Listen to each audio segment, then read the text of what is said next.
Setelah 3 tahun menjadi janda, aku baru benar-benar belajar menghadapi sepi. Namaku Yesi, usia 35 tahun.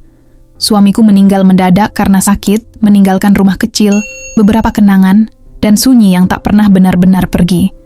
Setiap sore, aku duduk di beranda, menatap langit jingga sambil memutar kembali kenangan kami. Rumah ini terasa penuh bayangan masa lalu, tapi juga ruang kosong yang perlahan menuntut diisi. Aku bekerja sebagai staf administrasi di kantor kecamatan. Hidupku berjalan biasa, datar, sampai satu hari seorang pria baru datang. Namanya Wawan, pegawai PPPK yang baru ditempatkan di sini. Sifatnya sopan, rendah hati, dan punya cara berbicara yang menenangkan. Awalnya aku hanya sekadar membantu urusan administrasinya, tapi entah sejak kapan, setiap kali dia datang ke mejaku, jantungku berdetak lebih cepat. Ada sesuatu dari matanya. Hangat tapi penuh kehati-hatian. Ia tahu aku seorang janda dan tidak memperlakukan aku dengan tatapan kasihan. Justru sebaliknya, ia memperlakukan aku seolah aku masih punya arti. Hal yang sudah lama tidak kurasakan. Suatu sore, kami pulang bersamaan. Di depan kantor, ia menawariku payung saat gerimis turun. Dari situlah percakapan kecil mulai tumbuh jadi kebiasaan. Tentang pekerjaan, tentang hidup, dan perlahan, tentang perasaan. Aku tahu, aku seharusnya berhati-hati. Tapi setiap kali melihat Wawan tersenyum, ada bagian dalam diriku yang kembali hidup. Bagian yang dulu terkubur bersama masa lalu.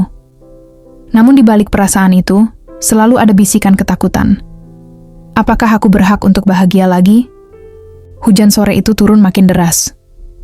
Dan di bawah satu payung kecil yang kami bagi, aku sadar, mungkin inilah awal dari sesuatu yang baru. Sesuatu yang belum berani kuakui, bahkan pada diriku sendiri. Hubunganku dengan Wawan semakin dekat tanpa kami sadari. Awalnya hanya saling menyapa, kemudian terbiasa makan siang bersama, hingga saling bertukar kabar di luar jam kerja.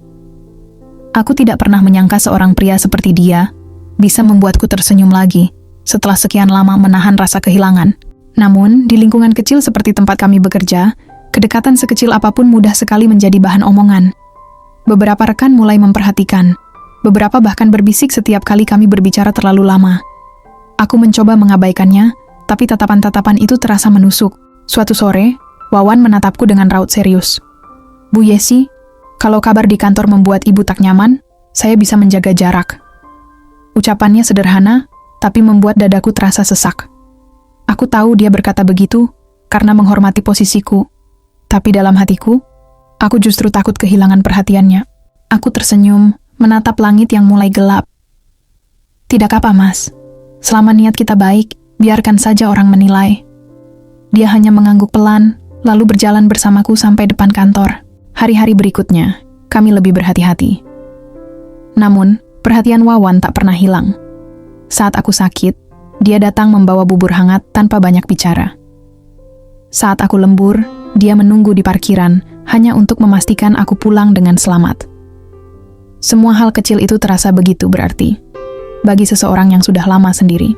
Suatu malam, aku duduk di beranda rumah. Lampu-lampu jalan temaram, angin membawa aroma tanah basah. Di ponselku, pesan dari Wawan muncul. "Besok saya ingin bicara serius, Bu Yesi." Aku menatap layar lama sekali. Hatiku berdebar, antara cemas dan bahagia. Ada firasat bahwa kata-kata yang akan ia ucapkan esok hari akan mengubah segalanya. Dan malam itu, untuk pertama kalinya setelah bertahun-tahun, aku menutup mata dengan perasaan hangat yang tak bisa aku jelaskan. Di luar sana, hujan turun perlahan, seperti mengiringi hati yang mulai berani berharap lagi. Hari itu aku datang lebih awal ke kantor. Rasanya sulit berkonsentrasi sejak semalam membaca pesan dari Wawan. Setiap jam yang berlalu terasa panjang, setiap suara pintu yang terbuka membuat jantungku berdegup lebih cepat. Saat akhirnya dia datang, langkahnya tenang seperti biasa, namun sorot matanya berbeda. Lebih dalam, lebih yakin. Selesai jam kerja, dia mengajakku ke taman kecil di belakang kantor. Tempat itu sepi, hanya suara angin dan daun yang bergesekan pelan. Kami duduk di bangku kayu, membiarkan waktu berjalan tanpa banyak kata. Sampai akhirnya dia menatapku dan berkata pelan, "Saya tahu, mungkin ini terlalu cepat, tapi saya ingin ibu tahu. Saya serius." Aku terdiam. Ada kehangatan yang menembus dadaku. tapi juga rasa takut yang menahan lidahku. Aku bukan gadis muda lagi, bukan pula wanita yang bebas dari masa lalu. Wawan, aku ini janda dan usiaku lebih tua darimu, ucapku lirih. Dia tersenyum. Saya tahu, justru karena itu saya menghormati ibu. Saya tidak melihat masa lalu ibu. Saya melihat orang yang kuat di depan saya sekarang. Kata-katanya menembus semua dinding yang selama ini kubangun untuk melindungi diri. Mataku memanas, menahan air yang hampir jatuh. Wawan menggenggam tanganku perlahan, hangat dan mantap. Kalau ibu mau, saya ingin kita menikah. Saya ingin menjaga ibu, bukan karena kasihan, tapi karena saya benar-benar ingin membangun hidup bersama. Aku menatapnya lama. Dunia seakan berhenti berputar. Ada bagian dari diriku yang masih takut akan pandangan orang, tapi ada juga bagian lain yang ingin mempercayai kesempatan kedua ini. Sore itu, di bawah langit jingga yang mulai memudar, aku mengangguk pelan. Tidak ada kata yang keluar, hanya air mata yang jatuh begitu saja, antara bahagia dan haru. Namun kebahagiaan itu belum lama terasa. Malamnya, telepon dari seorang rekan membuatku tertegun. Yesi, hati-hati ya. Ada yang bilang hubunganmu sama Wawan sudah diketahui keluarga calon istrinya di kampung. Aku membeku. Kata-kata itu menggema di kepala, menghapus hangat yang baru saja tumbuh. Tiba-tiba, langit senja yang tadi indah terasa berat, seperti pertanda badai yang akan datang. Keesokan harinya aku datang ke kantor dengan langkah berat. Pandangan orang-orang terasa berbeda, seolah mereka sudah tahu sesuatu yang belum sempat aku pastikan. Wawan tidak terlihat sejak pagi, dan hatiku gelisah menebak-nebak.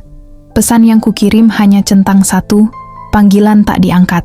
Siang harinya, dia muncul. Wajahnya lelah, mata merah seperti kurang tidur. Kami bertemu di belakang kantor, tempat kami biasa bicara tanpa gangguan. Aku tak sempat menahan tanya, benarkah kabar itu? Dia menarik napas panjang. Ya, Fit, maaf Yesi.